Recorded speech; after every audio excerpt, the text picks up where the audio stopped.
All right, Mickey Mouse says it's 10 o'clock, so. Good morning, class. Class, bunch of young kids. I'm Preston Zuck. I'm the city historian for Palm Coast. I'm also a historian for Flagler County. I run the Kings Road Historic District project, and I'm on the Heritage Crossroads Miles of History, which is all the major roads around here. Today's class is, everybody thinks that Palm Coast only happened with ITT, and in some ways that's correct, but there was more going on here before ITT came in. This is what it looked like. ITT came in 1969. We were still farming up in here. Another spot. All these pictures, I go out and do historic site investigations. Usually I'm not all dressed up. You see me in a pair of overalls, snake boots, and out in something like that. Most of what I got here, my notes. All the canals that we see running around here were built by ITT except for maybe 5. They were used to drain places like this. We were running cattle here up into the 60s. In 1949, Governor Fuller stopped free-range cattle and made us start fencing them in. This is a fence post probably from the 1930s that came from near Long's Landing. When I was doing Long's Creek. When I was doing a site investigation. It's made out of ciphers, that's why it's lasted so long. Y'all drive down Kings Road. See if this stays your former books.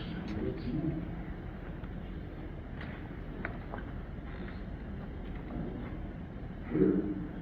Where are we? We're right about here. Okay? Kings Road was built in 1768, and it wasn't until the last 40-ish years that it was paved. It was a dirt road. When I was a kid, this was great hunting and fishing ground. This is on Pellis Creek. Even when they started building up in here, I looked up the L section. Some of the biggest deer in the Palm Coast area were taken up in the L section. I always pick huge topics, and I'm trying to cut this down to 40 minutes. Each one of these I could spend an hour on easy. We'll start with the north side. We're doing more research.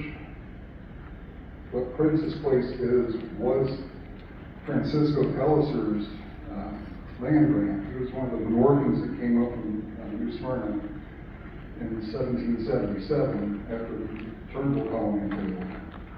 We got a large land grant. It's Princess Place today. They take the history of Princess Place from Henry Cutting, 1890 forward.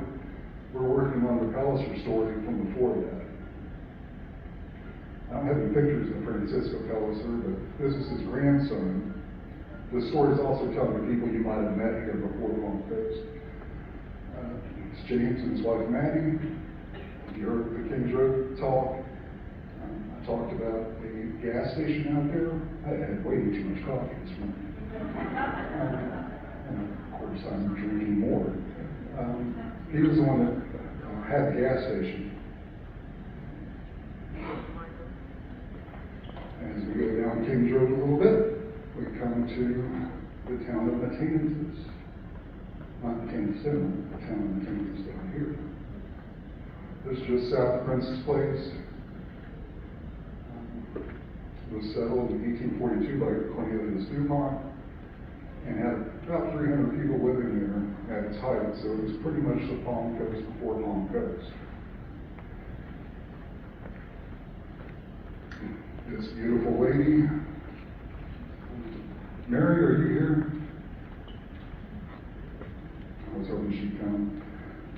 We met with this lady named Celia Slack and her daughter Mary. Celia was born in the town of Matanzas. It's on her birth certificate. It's the only birth certificate we know that has it. She was born in 1930, and she lived in the house that her parents built that we got to tour. Until she moved to somewhere here in Palm Coast, but she kept the property, kind of a vacation area, a whole 3 miles away from the city. She was probably the coolest lady I've ever met. At 93, her memory is better than 90% of us. She remembered everything. We had to split the talk into 3 days. It was 11 hours of interview. We come back the next day or next week, and she picked up exactly where we left off. She's a direct descendant of both the DuPonts and the Eatmans. And because of her, we learned more about the town of Matanzas than is on any record. Right now, I've got a book that thick. It's probably the most Matanzas information that there is because of her. She passed away a couple of years ago, right after this, and I still miss talking to her. But she told some cool stories. This is one of the funnier ones. Well, I wish she was here to tell because it was really funny from her.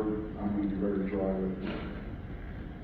You have Rachel Carter, she's her, and Jackson Osteen. And over there you have Henry Tillman Carter and Nancy Osteen. They were sitting on each other's laps. Rachel married Jackson, Nancy married Henry. If you go up north, take a left on 204, there was a town there named Cartersville. It was the closest town to Matanzas.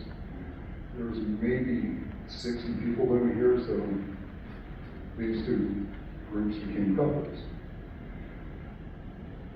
Jack and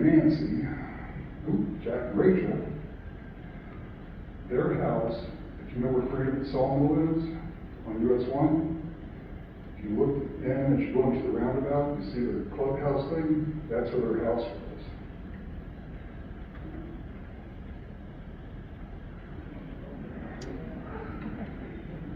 They were doing turpentine, sugarcane, had cattle, doing other crops. But to make extra money for Palm Sunday, they would go out and cut palms, load them in the back of a truck. 1932 Rio to be exact, according to Miss Celia, and take them up to St. Augustine for the dioceses up there. But they also captured wildlife. When Gatorland opened, it was originally called the St. Augustine Alligator Farm and Zoological Park. In the 1800s, they had 18-mile-long names too. They needed reptiles, and folks go out, trap gators, snakes, birds, I think they have up there, and sell them. Celia's father did that, and pulled up one day with a gator strapped to the top of his car. They're going to take it up to gator open. As we move further south at the south end of Matanzas, we have the Eatman Plantation. This place stood, well, let me start beginning. Calvin and Annie Eatman. That's Calvin. And I think this is Annie. They started this plantation right after the Civil War. The plantation house stood up until the 1970s. It was tore down to make a golf course. This was Creekside Golf Course. The plantation house sat right here. Where the work barn is, I'm not a golfer. But this is where the work barn, golf carts, all that stuff are. That was their barn. They farmed all this land up here. To the right, well, to your left, to your right, that was their picnic area. And they made salt out there. there is still a piece of that plantation that exists. There's a cemetery. This is Beekman Cemetery, and it contains the oldest known burial that we know of in Flagler County, Joseph Long's grave. He was killed in the Second Seminole War. He lived on the property that the Eatons had a plantation on. And he, as the Seminoles were coming up, they were burning and raiding. And he made it to the DuPont plantation. DuPont had 3 plantations. We're not sure exactly which one, but it might have been the one up at River to Sea Preserve. And Seminoles caught up to him, filled him full of arrows, scalped him, and he died in the front yard. The rest of the DuPonts made it away safe. That's a very cool story, how they got out. And he was buried on his property. At some point, new grave markers were put in for the Eatmans and Mr. Long and a couple of other people. But we found out recently that I always thought the graveyard was bigger than the cemetery. Well, it turns out it is. The gentleman on the bottom, this picture's from the 1820s. It's John and Joseph Whitney. You can't see it, but what's right behind their picture is where their mother and 5 brothers are buried. There were wooden markers, and they're gone now, but I think I found the graves. Do not drink a bunch of coffee before doing something like this. All right. If the Long name sounds familiar, because of Long Creek. He ran a boating operation out of here. The Matanzas River ended right around Ding's Landing area. And at one time, you could take those canals out, marshes, out to Matanzas Landing. There was a shipyard there, and he was doing some work out with that. The next person you would run into is this guy. Anybody know who he is?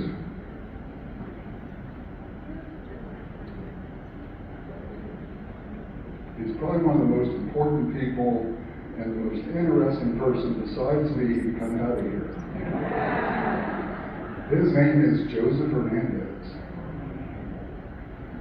I've done, like I said, on the Kings Road project, we have a Facebook page, and I've done all kinds of stories on him. He's probably one of the most interesting people you'll read about. You probably know the bad stories if you know him.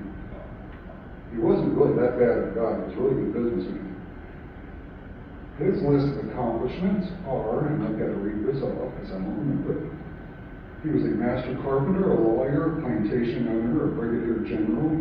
He fought in the Second Seminole War. He started the first farmers' bank, strictly for farmers. He was our first congressman when Florida became a territory. And he was the first Hispanic congressman ever in the United States. And I'm sure I had forgot something because his list was a mile long. What's important to us, we should have a statue of him right outside of here because you are sitting on his plantation. This was St. Joseph's plantation. It was a sugar mill. I've told this story 10,000 times. Where ABC Liquor was his rum distillery. How weird is that? So if you were to buy a bottle of rum, supposedly it's haunted too, by the way.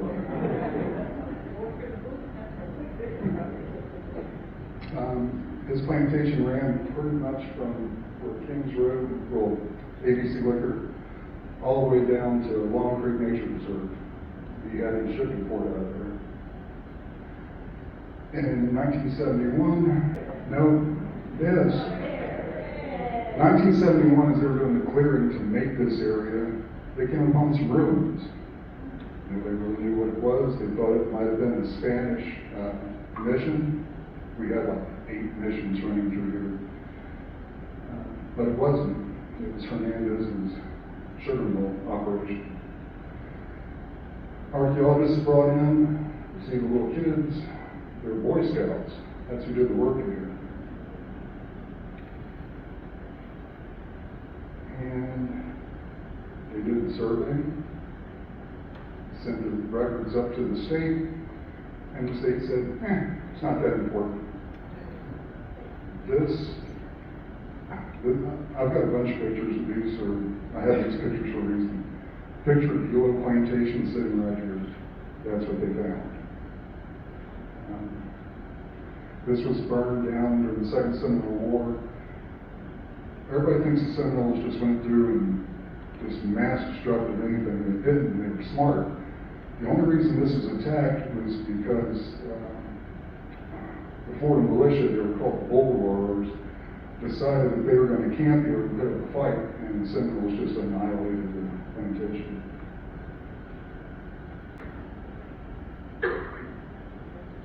If you notice the bricks,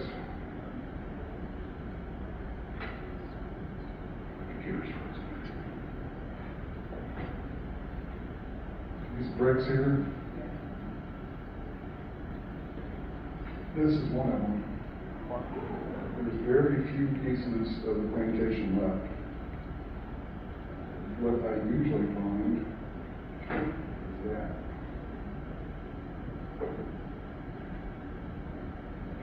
Come on. Hey, I'm going too crazy. Go backwards. There we go. Yeah, there's a close up of bricks. That's his bricks.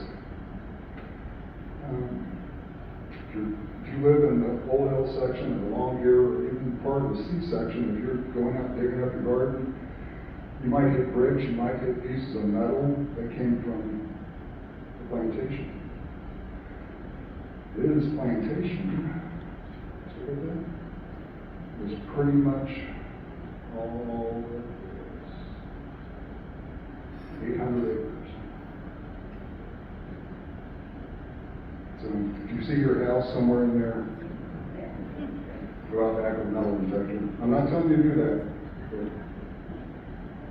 Turpentine was a big operation through here. At one time, Flagler County led the state in turpentine production. And this is a remnant of that. This is a hurdy pot. It would have went underneath like that. I have yet to find a cradle out in the woods, but this one was found in the woods.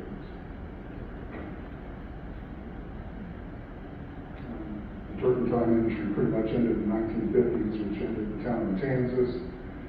And these little dots are right out there in the median. That's the town of St. Joseph, St. Joe Still. The actual still, where they process the turpentine, is where Cracker Barrel is now. Big industry here. Once this was run by Lou Wadsworth. Once this shut down, he opened up a sawmill down near Bunnell, and all the workers from there went to the sawmill. He didn't want to see anybody cut a shop. Anybody know who this guy is? Oh, you're cheating. It's Colonel John Graham. Notice he's in a British uniform. Up in Georgia, he had a plantation named Mulberry Grove. And when the U.S. or the Americans won, he got booted out. He came through with his 4 sons, 300 slaves, and he got a grant for 5,000 acres in an area just south of here. Anybody guess the name?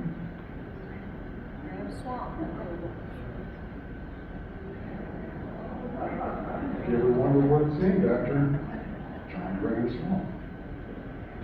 It was pretty much the woodlands, south, all the way. He actually got from the woodlands all the way down to 100 at one time.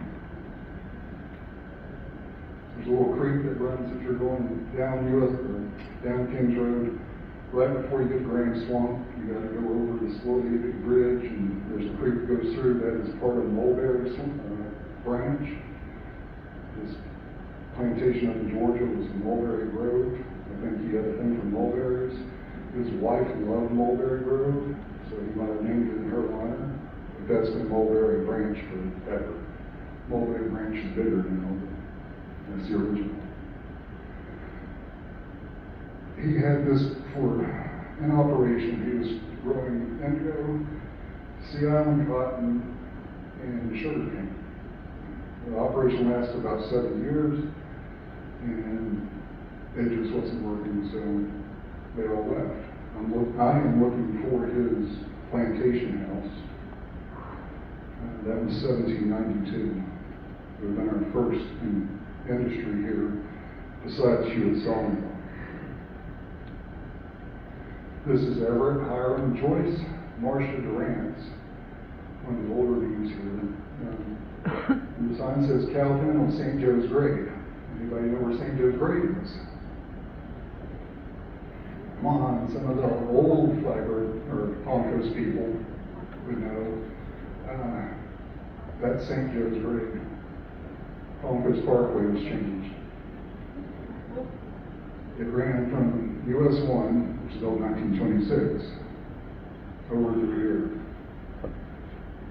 Ended just a little bit past Linear Park. That canal that runs off to the right, to the south of it, that is St. Joe's Canal. It's all tied to, the canal was originally cut by Joseph Hernandez, then when St. Joe's still was in operation, they used it too. They're at the cow pens. Remember I said we had cattle here in the 60s. If you've been out to Waterfront Park, this is the Gage Farm. He was our first agriculture commissioner for Flagler County. They were up in here in that picture. Gage Farm actually went all the way over here before the ICW was cut through here. They bought his land and the farm didn't exist anymore. Area up in here is where these cattlemen's came from. They're pre-1913.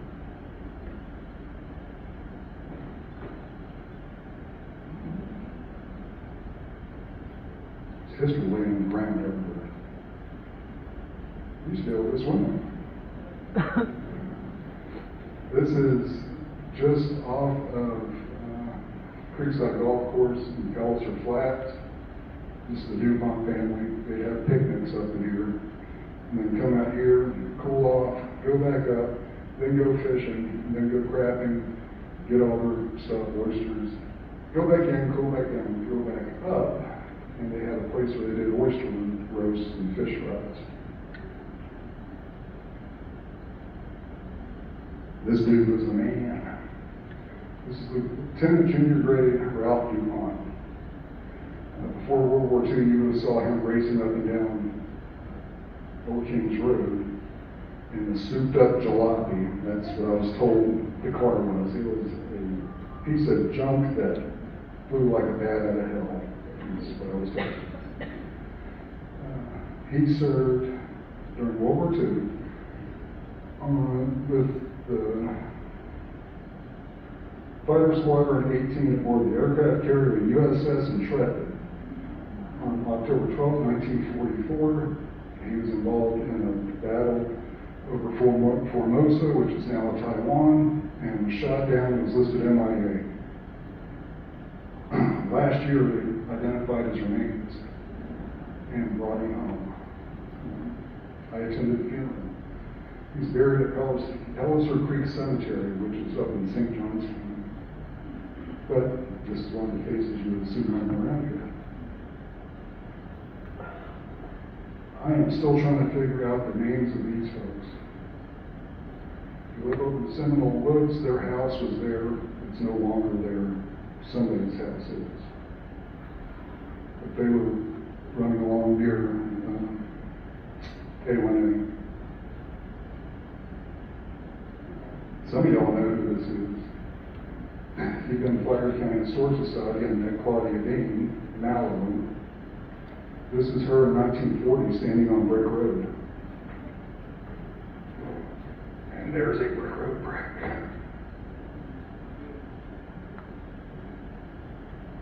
We're doing pretty good on time. It's part of the westward expansion. If you were at the last speaker thing, I talked about what's going on to the west. This is at Lake Neoga where the old sawmill was. There was a platform up there, and a lot of people learned to swim over here. The weirdest part about this lake is the north side were for white baptisms, the south side was for black baptisms. Same water, there is no line in the middle of it. But that's how it worked. This originally was called Race Course Lake. They used to race horses around it. It's a big picnic spot, soon to be developed. Yesterday, I talked to a young lady, and we got to talking about cemeteries. And I'm always looking for the old cemeteries around here. You'd be amazed at how many subdivisions sit on top of cemeteries. There's a lot of cemeteries.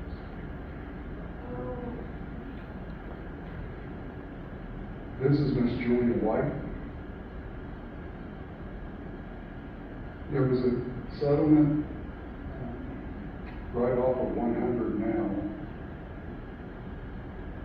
and it seemed like everybody died around 1914 to 1916. I don't know if it was Spanish flu or what, but back up. The only thing out there is hers and 4 other markers, but I've been told there should be about 30 out there. The problem is they were made out of wood, they disintegrated. These are made out of some old concrete, and if you look really close, all the lettering is made out of shells. You drove past her grave and the others because it's at Flagler County Airport. The settlement was right here. During World War II, the Army Corps of Engineers were extending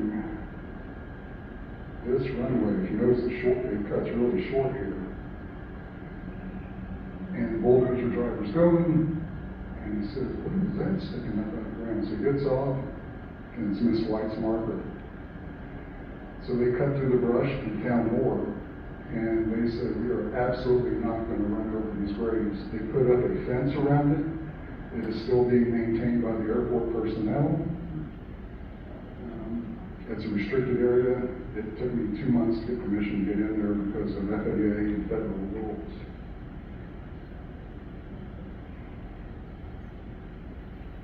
But it's protected area now. So, before ITT, there was no Palm Coast. Palm Coast was a catch name for this area.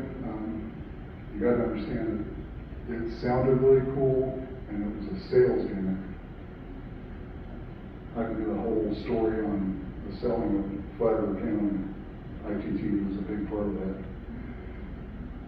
It wasn't just a big infested swamp. It was somebody's home, some of the people you saw.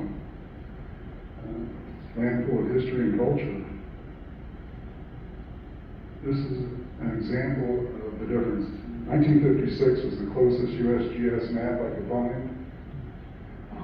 For some reason, the 1967 one was changed in 1978 and showed pretty much what the 2024 one shows.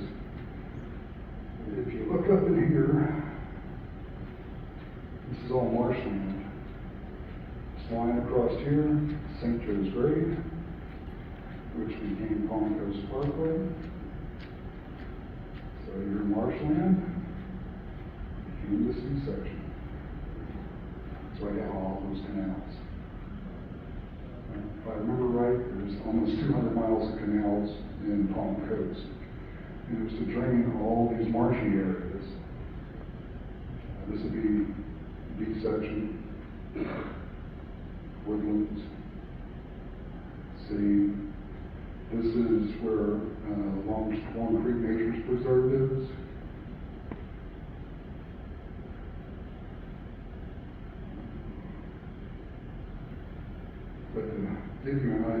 what was here more than me talking.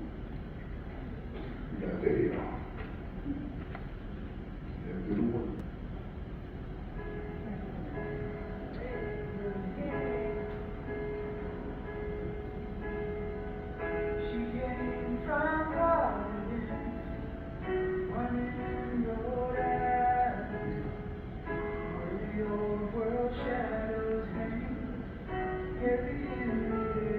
Some of the areas you're going to see exist, some don't anymore. If you have questions on them, I can answer everything.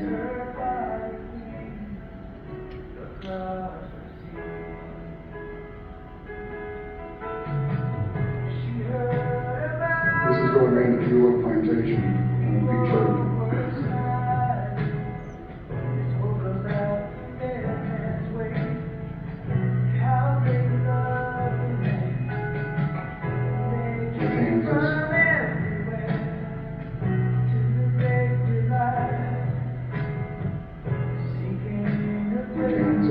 This tree is huge. Even the plantation.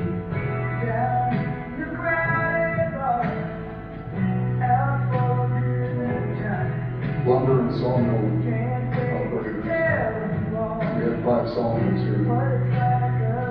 Believe it or not, this was a railroad.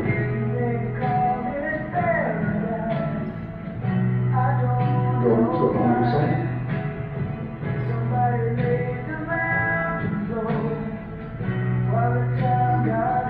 These 2 ladies ran the store. That's a train for that railroad. That's the White's Railroad.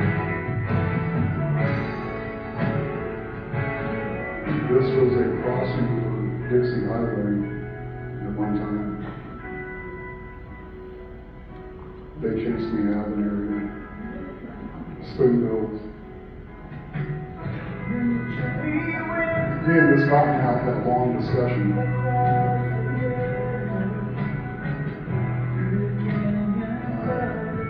Part of Dixie Highway.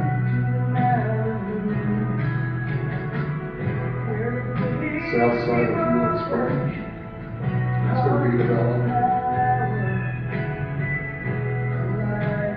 Princess Place to the south. Talking to an archaeologist at the 1770 sawmill site. Cypress Swamp. The gators chasing me out. Another swamp. I'm a big fan of swamps, by the way.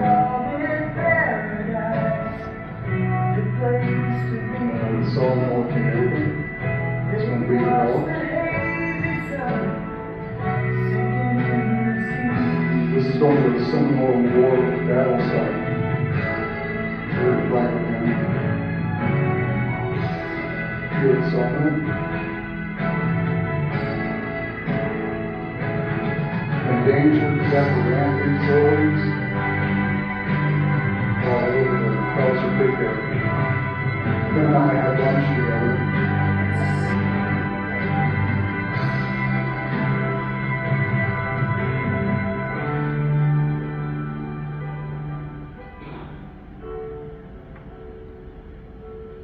Swimming at Lake Neoga. There's a gator in there that doesn't want you in there. This is what Kings Road looked like originally. We've got a 1.5 mile stretch still up in North Park. Kings Road went through there. See where the gap in the trees is? That's gone. This is my son-in-law's grandfather. One of the houses at Neoga has been bulldozed down. There's his place. Watch for the mullet that are jumping all over the place.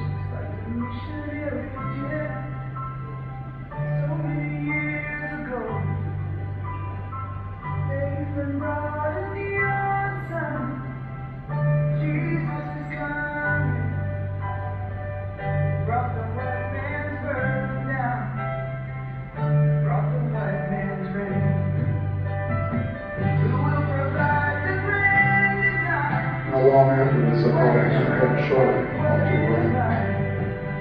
There is no more you run to. We have got to make it here. We satisfy our endless needs, justify our right deeds. In the name of destiny, Dixie Highway. in the name It's of on God. National Register, but it's in danger because of logging trucks and development.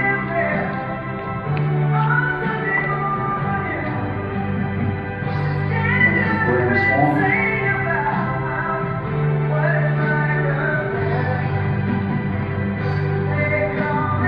Sun Swamp, I'm aware of this.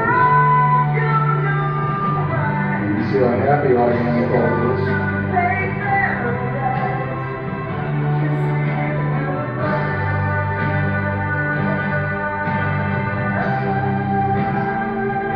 My grandparents.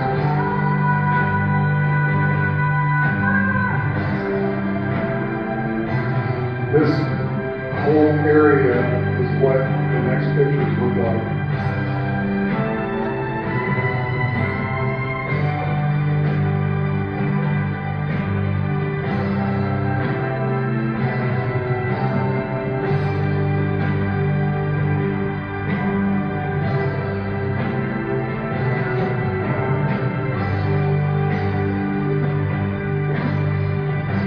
A generation which ignores its history has no past and no future.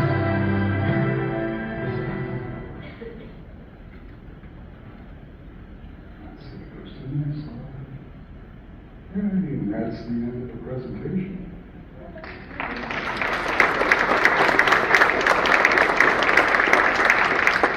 Like I said, there's so much history here. Trying to pack it into 40 minutes to an hour is really difficult, and I keep getting big, broad presentations. I need to say Matanzas, I can just do a whole thing on that.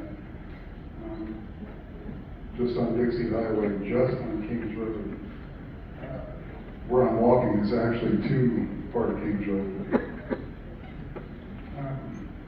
I was told that I have to bring up the 50-50 raffle before we do questions and answers, and I do what I'm told to do. Just ask my wife.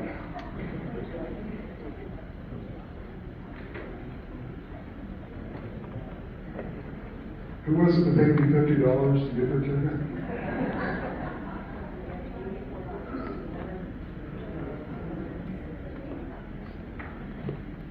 We collected $168 because of your generosity, so the winner will get $84.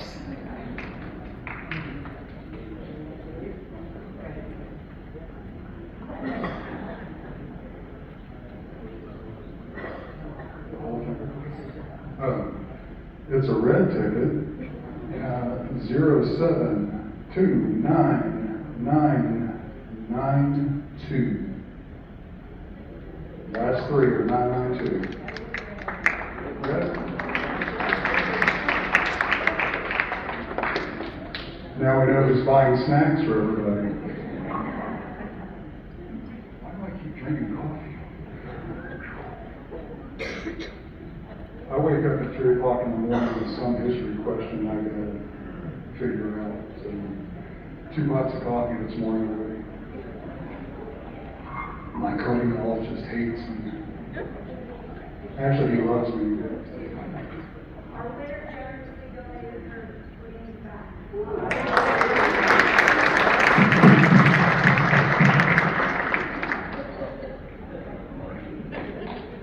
Is it okay for question and answer now, ma'am? Yes, yes, sir.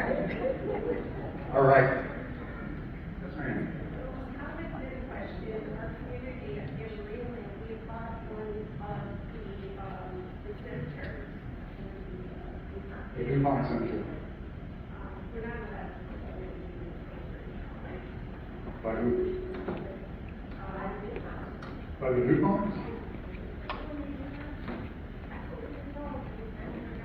We have been told that the property owners around us,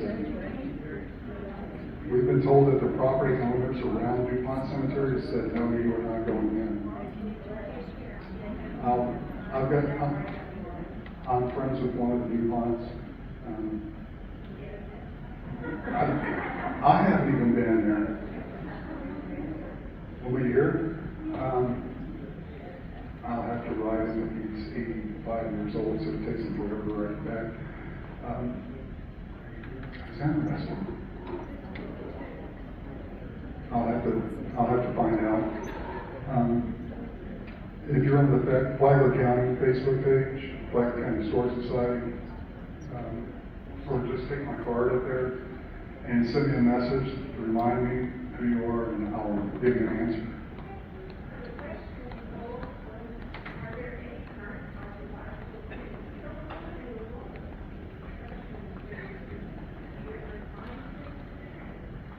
I do.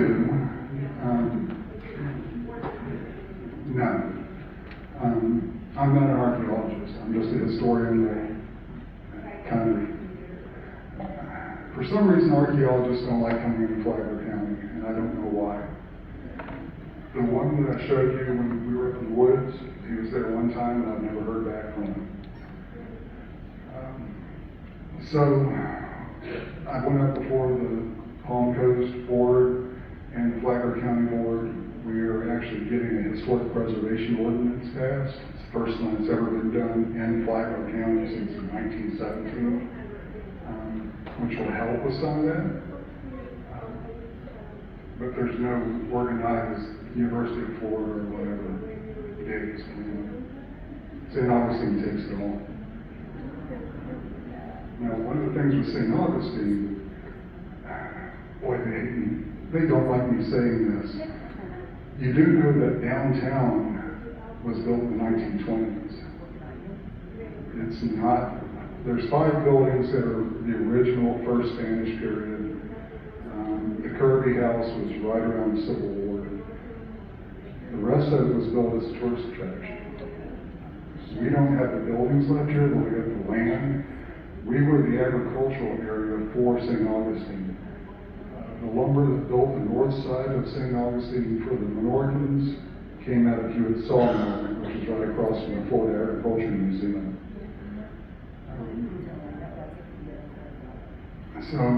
We tell the story of the ground and the people that were here. I'd love to take you into a building, but they've all been bulldozed down. Next.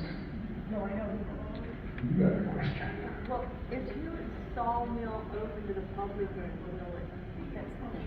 We have to clean that place up. When they did the subdivision beside it, I told them it was going to make a wind tunnel. The question was if Hewitt Sawmill was going to be open. Hewitt Sawmill was built in 1770. It's our only pre-Revolutionary War site here in Flagler County. We supplied lumber for the British Navy, building up in St. Augustine. It's owned by the Florida Agriculture Museum. When they built that subdivision beside it, I bought it. And I told them it was going to make a wind tunnel. And these trees have been here for 200, 300 years. They're going to get knocked over at the first hurricane. Oh, no, it's not. What happens first hurricane? We had 15 huge oak trees come down. It took us 6 months of cutting trees up to get it cleared out. We got trees down now. It's not a safe area. We were giving tours in there, and I plan on doing it again, but it's 115 degrees in there and 100% humidity because it's in a swamp basin, and we would have our own gravestones out there. This fall, we're going to clean it up and try to get tours going again. Yes, ma'am. Native American history, the 7,000-year-old spear points that we found here. Oh, yeah. I'll tell you a story about the C-section. When they were clearing the C-section, bulldozer driver's coming along, and he hits this dirt mound. He's like, wow, that's a weird-looking rock that rolled out of there, so he got off, and it was a skull. He hit a burial mound. And this is how the story goes. I wasn't there. This was 1970s. I was probably about a year old, and I wouldn't have cared anyway. He reported it, and they said, we can't slow down. Flattened it. We're working on another burial mound south along Kings Road. Again, I can't give out some of this information because people like to go in there and steal stuff, not just pottery or spearheads or whatever, actual bones. Rumor has it there's people in Palm Coast that have Native American bones inside their house. I don't play that game. That's some bad juju, and I've got enough stuff in the house. I don't need ghosts coming in too. I know where a few burial mounds are. We're trying to protect those areas. To me, that's a cemetery, and cemeteries are protected under Florida state law. The problem is getting in before the developers get in. If they don't know what they're looking for, then it's just a mound of dirt. But yes, there are plenty of, all along Bulow Creek. This is an interesting one. Native Americans lived on the east side of Bulow Creek. There was a village. They're going to put some subdivision through there now. But they would go down into the basin to get away from the hurricanes. Then they would come back up. So who knows what's down the Bulow Creek basin with them. It's going to become a park. You can kayak through it. Don't go digging in it. You can't dig in county or city parks. But that's being protected because it's going to be a park. Nothing really has protections. Dixie Highway is on the National Register of Historic Places. And this is how I learned a lot about the National Register. It is not protected. There is no legal protection on it. That's up to the county who owns that road. It's CR 13, County Road 13. It's up to them to protect it. The federal government doesn't. They will give you the stink eye for messing it up, but there is no protection on it. The White House, National Register, if they wanted to paint that thing like a purple whatever, they can. We wouldn't like it, but they can because it's not truly protected. That's not a political thing. It's a reality. Nothing is protected. Bulow Plantation could be bulldozed for whatever reason. National Park Service has that, and they would fight it. Listen. Right now, we started the petition for Protect Dixie Highway, and it hit 2,000 signatures. We went before the county. The county is going to make it an 8.3 mile linear park. A linear park is a ground park, and that will protect it. The plan from Palm Coast, well, I don't even know if it's Palm Coast, from Radiant,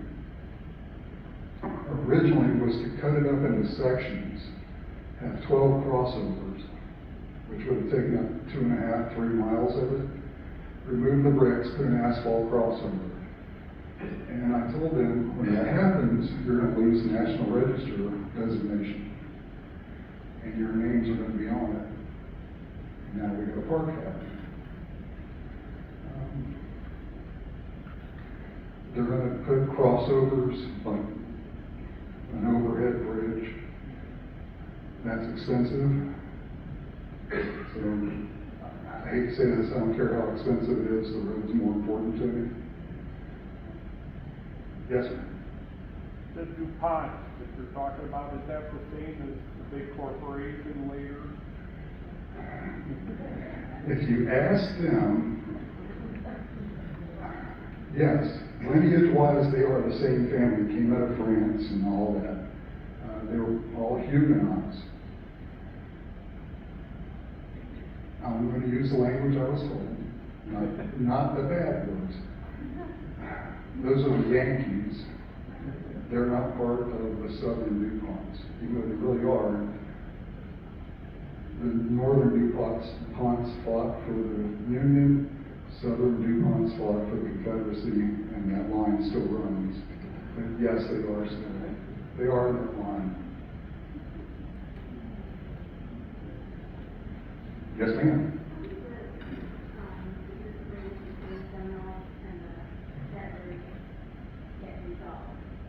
It's never been resolved.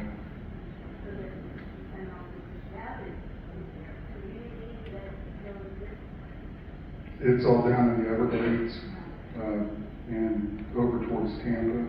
Believe it or not, the Second Seminole War technically is still going on. There was never a truce treaty done. When I said about Hernandez, he's got one black mark against him, and it wasn't his fault. He was truly following orders. You've all heard of Osceola. He came up Kings Road to Fort Peyton, which is to the west of St. Augustine, for a peace meeting. Had 100 people with him. Hernandez was tasked with that peace meeting. He had orders that upon a signal, they captured Osceola under a flag of truce. Anybody military knows flag of truce, and that makes it neutral. We're on sort of equal terms. It didn't happen that way for Osceola. He was captured, taken to the big fort up in St. Augustine. Fort Marion is what I know it as. That was its original name. Castillo is the park name for it. He was taken to Fort Marion, then taken up to South Carolina, Fort Moultrie, where he died. And his head was cut off. And a doctor had it in a jar for 2 generations before they finally realized who it was. But that's his only black mark on his record, and that's what everybody knows him as, is breaking a flag of truce. But he was on direct orders to do it. So, you know, the Second Seminole War is still going on, and there's never been a truce done, no peace treaty. Everybody just got tired of fighting. Yes, ma'am.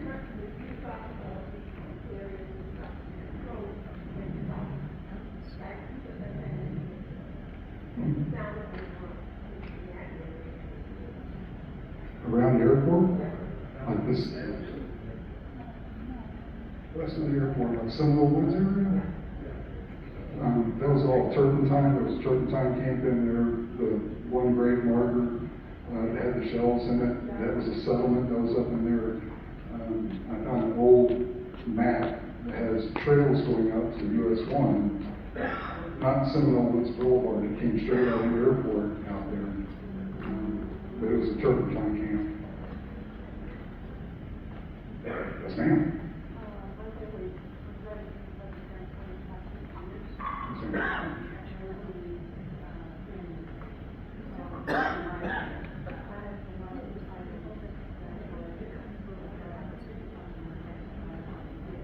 Sure. Oh, you'll be my best friend. I love maps.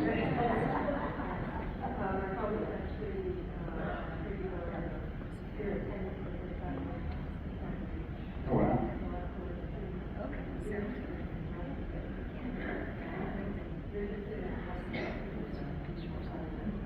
Sure. Take one of my cards, I gave you my phone number. Your dad was here for the drawbridge days, and you weren't. You're not that old.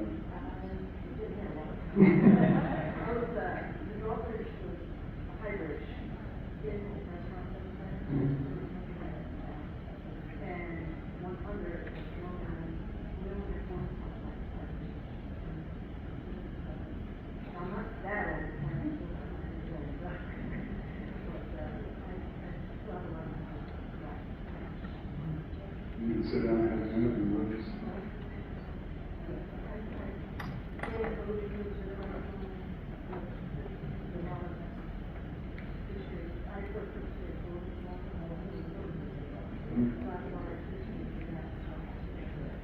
You need to join us.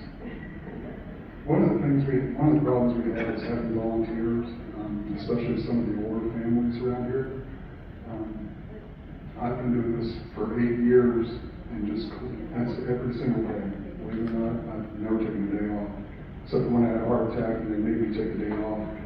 3 days later, I was giving classes inside my room. And we we don't have the stories. We've got some pictures. We got a lot of pictures, we don't know who they are, because nobody's ever told us the story. But we'd love to have whatever you do it. Okay, cool. In case y'all didn't know, the Flagler Bridge that we know now, the big skyway thing, was a drawbridge. It was actually originally a straight road bridge. Well, originally it was a ferry. Then it became a flat bridge. Then it became a drawbridge as more bigger boats came through, and then they did the big skyway. And Hurricane was part of that. Cool.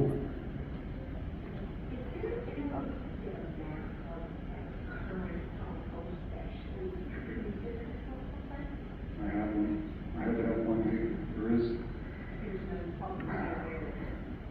Local governments never made, let me back this up. Our history is important. Palm Coast has only been around 56 years.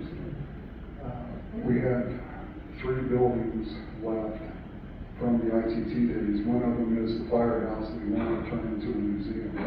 That's our last stand. And they just never made a map of all the historic sites. So I did.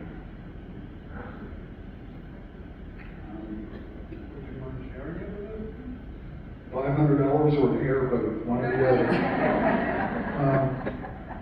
I probably will make one. There's my map has all the sensitive areas, so I'd have to take those out. But what I'd like to do, and the city is going to do it, and I'm not going to make the taxpayers do it. Hernandez's sugar mill. Nobody knows it's here because there's no sign sitting out here. It could be right up in front of the building here. Hey, this is our historic site right here. We've got one at Longs Creek that Elaine Stednicki, who was the past president of the Palm Coast Historic Society, paid for. And then she got reimbursed in another grant. That was $4,000. You see the sign when you go in, there's a blue sign off to the right. I'm not looking for something that big, but we have no historic markers. I can do a huge historic marker trail through here. Bicycle trail.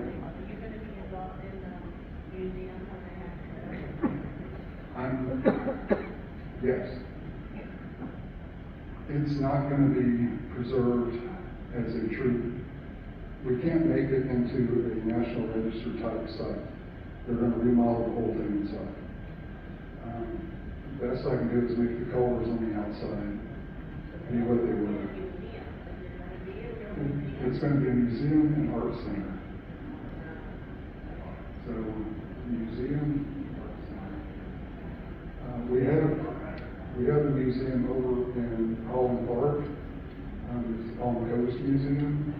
If you want something older, you're going to go to the Flagler County Historic Society. Palm Coast Museum's open today. Flagler County Historic Society's not. Or you just contact me and I tell you more than you want to know about someplace. My wife is just so over history. Honey, look what I found. You're covered in text, but look what I got. Yes, ma'am.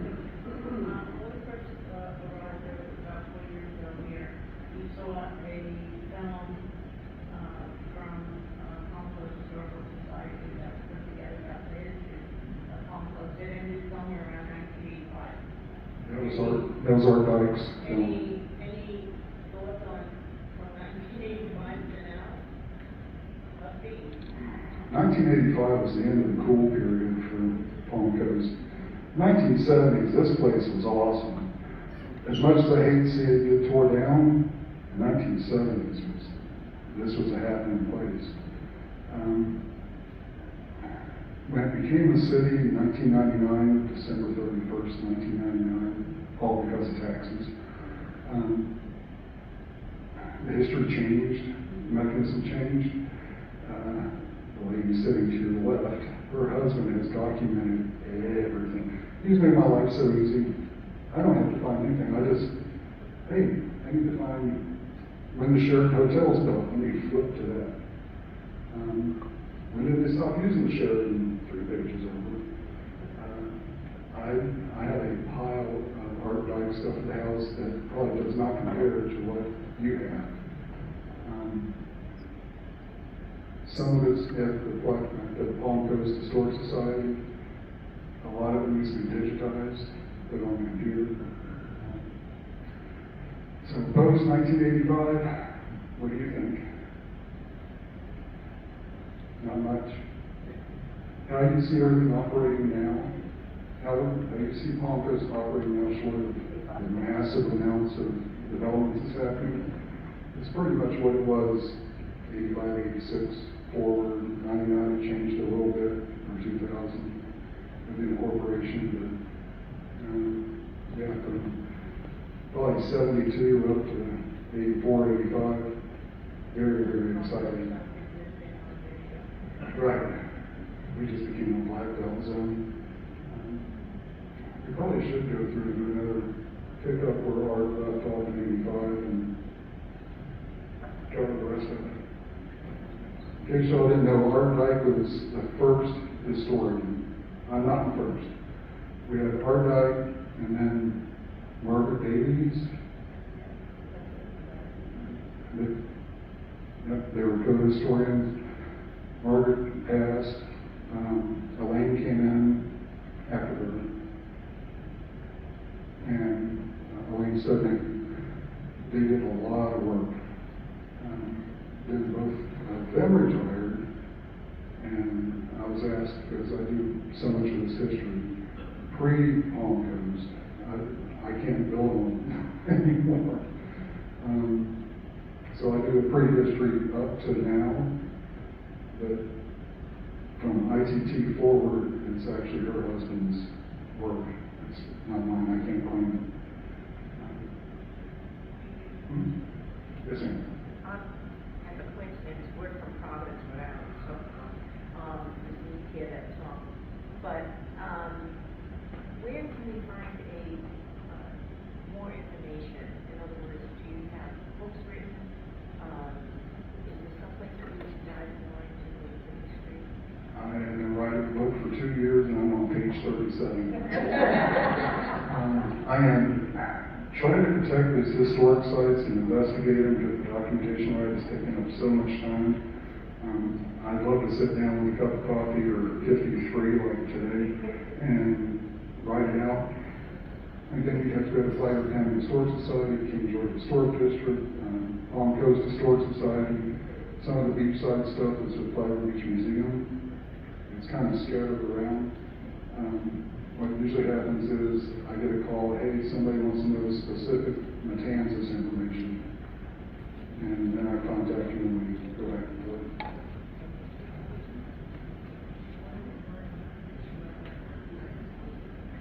Absolutely. Art Dyke, if you want to know Palm Coast information, Art Dyke wrote a book on Palm Coast. Thank you for reminding me. We have them for sale at Palm Coast Historic Society, and I don't know if they're on Amazon. They are. And CVS, there's those old kiosks. Very good book.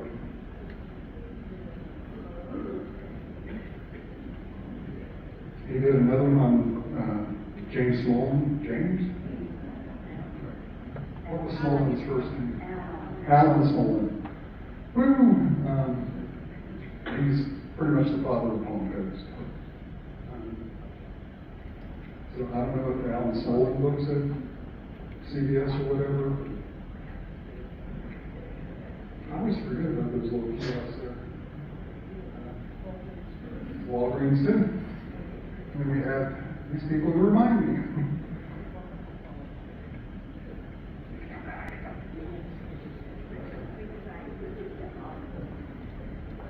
You know where Palm Harbor comes off of Matanzas?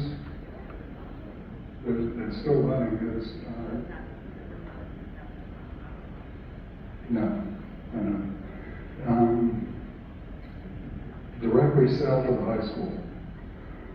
There's an assisted living facility, and directly across from that, it's kind of a weird road. There's a lake. That's where Beacon Plantation was.